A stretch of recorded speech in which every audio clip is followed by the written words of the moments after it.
Que dia é hoje?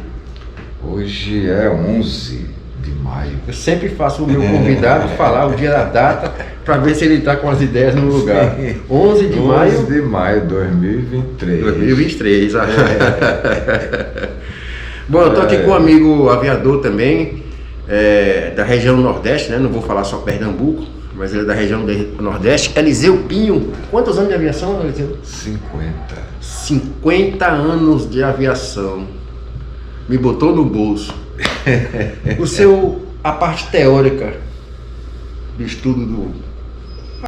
Olha, tudo começou aqui no Aeroclube Pernambuco, no Encanta Moça, em 1972, em julho de 72, nós começamos o curso teórico. Eu já tinha 18 anos. E quando foi em dezembro, fizemos a banca do DAC. Antigo. E eu passei na primeira vez.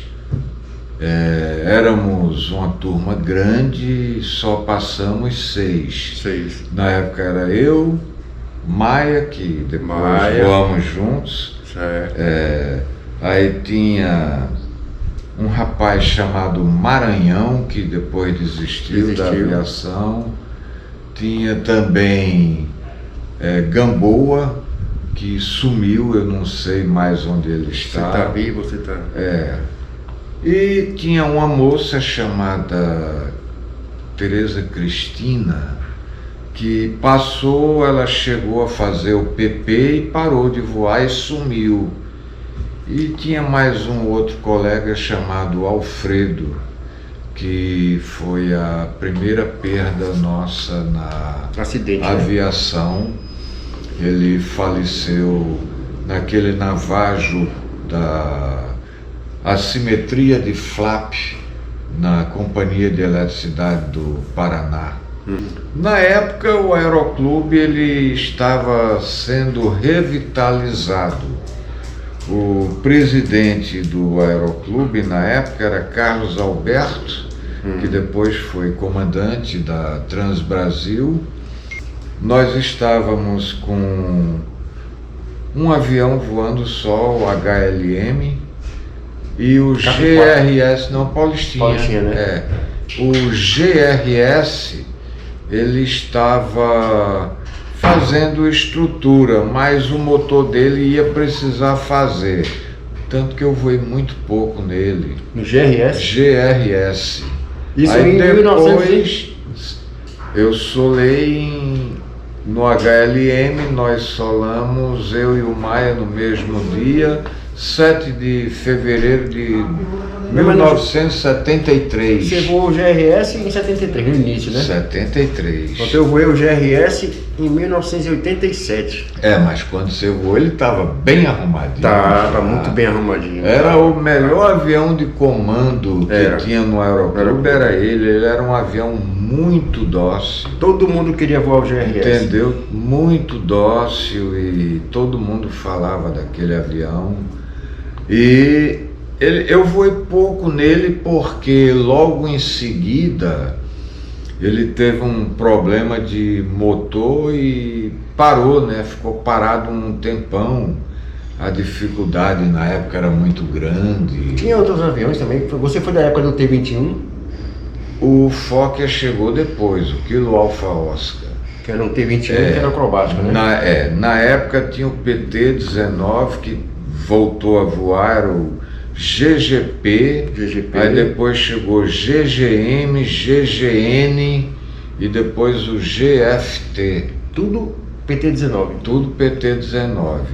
O GGN ou foi o GGM foi um que o velocímetro dele era, na época, em nós, e um colega foi voar o avião, foi fazer acrobacia e ele, acostumado com velocímetro em milha, ele excedeu um pouco a velocidade e fechou uma asa e eles tiveram que saltar de paraquedas. Caramba. Lá em Paulista.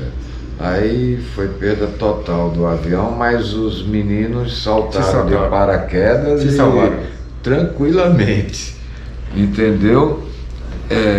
Ele já devia estar com bastante, a madeira bastante corroída já, né? E os PT-19, o GGP, era proibido fazer manobra nele, porque ele já estava bem cansadinho. Tinha um carpinteiro na época no Aeroclube, seu Delo, e ele dizia: não gira esse avião não, que se girar ele vai fechar a asa. Ele não volta. Não, ele mergulha e não volta mais. O pessoal ficava em cima, muita vigilância. Aí depois chegou um avião que tinha uma estrutura fabulosa, o GFT. Aí arrumaram o avião todo. Foi o último avião que estava até há pouco tempo no Aeroclube. Exato, ele foi todo recuperado, fizeram o motor dele. E ele até hoje está voando lá no Paraná. Está voando no Paraná. Um colega que é daqui de Recife, chamado Aquino, aposentado da Varig, ele comprou esse avião num leilão judicial e levou para o Paraná e está lá, está voando, fez uma pintura nova, deu uma melhorada nele. Está bem arrumadinho o avião. Quem voava muito nele era o saudoso comandante Nestor. Nestor foi o instrutor, né? Nessa época o Aeroclube, nós solamos no mesmo dia, eu e o Maia, 7 de fevereiro de 73. Foto, não sei se foi você que mandou para mim ou foi o Maia, que aparece você e Maia junto. Tomando banho de óleo. Tomando banho de óleo do lado do Palestina. Foi você que mandou ou foi o Maia? Rapaz, talvez tenha sido até eu. Tem no Facebook também. O seu objetivo realmente era fazer o curso de piloto e seguir adiante para um dia chegar... Na realidade, eu tinha um objetivo que talvez isso tenha me atrasado muito na aviação. Meu objetivo era ser piloto e morar em Recife, que é uma coisa muito difícil, né? Vamos supor, terminou todo o curso de voo por instrumento, simulador e tal, aí você já vai partir agora para uma aviação para ganhar experiência e o primeiro emprego. Veja bem, eu tive muita sorte com relação à instrução. Primeiro, em Recife, Recife teve um dos maiores instrutores que já teve no Brasil em Aeroclube. Eu conheço ele, conheci em Juiz de Fora o seu Adair, né? Tinha o Aldair também, tinha seu Nestor. Eram 6 instrutores que eram famosos no Brasil. Tinha o mestre Kleiser em Fortaleza, muito bom também. No alto da balança. Então, eu aprendi a voar com o Nestor, e aqui tinha um pupilo dele que era muito bom. Era o Capitão Gurgel, que era um capitão Ceará, né? do Exército. Do Ceará, né? Não, o Capitão Gurgel era daqui. Daqui, né? Ele era capitão do Exército e depois virou major. Quando eu conheci, era capitão. No final era coronel. Vai mudando, né? Mas muito conhecido como Capitão Gurgel. E até o pessoal brincava: ô major, não, pode chamar de capitão. Capitão é quem comanda, o comandante é capitão, capitão. Com certeza. Ele, coronel, deve chamando de capitão. Coronel de capitão. Aí mas uma figura fantástica. Então eu aprendi a voar principalmente com o seu Nestor, depois com o Gurgel, e eles tinham formado, na época, alguns instrutores aqui, IPA, né? Que veio, na época era IPE. Tinha Danilo, que era coronel, chefe do meu pai. Teve o Danilo, que inclusive foi presidente do Aeroclube. Chefe do meu pai. Tinha Vasconcelos, o Bill, né? teve Apolo Seixas Doca, que depois foi voar na... Qual o nome dele? Apolo Doca. Apolo Seixas Doca foi meu instrutor também. Ele tinha sido da Força Aérea, entrou na Transbrasil e depois virou Varig. E teve o comandante Tomás, que na época voava na Queiroz Galvão e depois foi voar na Transbrasil. Então, todos bons instrutores. Recife tinha uma instrução... Pista já era... Sem comentário. Não, era barro. Era barro? Barro. Tinha Quem asfaltou a pista foi o prefeito, na época, prefeito Antônio Farias. Foi quando fizeram Agamenon Magalhães e o complexo Salgadinho em Olinda, que Olinda, na época, não tinha dinheiro para fazer uma obra daquele porte, e era do interesse de Recife ligar as duas cidades, e metade dizem que foi Recife que pagou, fez um convênio com o Estado, um arrumadinho, e fez. E na época, ele era uma pessoa muito benquista, ele conseguiu fazer o asfalto da pista de Recife. A aeronáutica entrou com uma pequena verba que era referente à compra do asfalto. Do asfalto em si, né? E ele conseguiu um desconto fabuloso com relação à mão de obra. Tinha muito usineiro na época que tinha avião. Que precisava ter uma pista com asfalto, fizeram, né? uma cota entre os usineiros, fazendeiros. Eu sei que fizeram... Houve um rateio e ele conseguiu fazer aquele asfalto, na época, bem baratinho. E conseguimos asfaltar o aeroclube e foi um negócio fabuloso. Porque na maré alta, você deve ter pego ali, enchia d'água. Chegava bem perto, era um palmo da pista. Barro, meu filho, encharcava. Quando enchia a maré era uma semana sem ninguém decolar e pousar ali. Às vezes por 15, 20 minutos você ficava preso uma semana, 10 dias.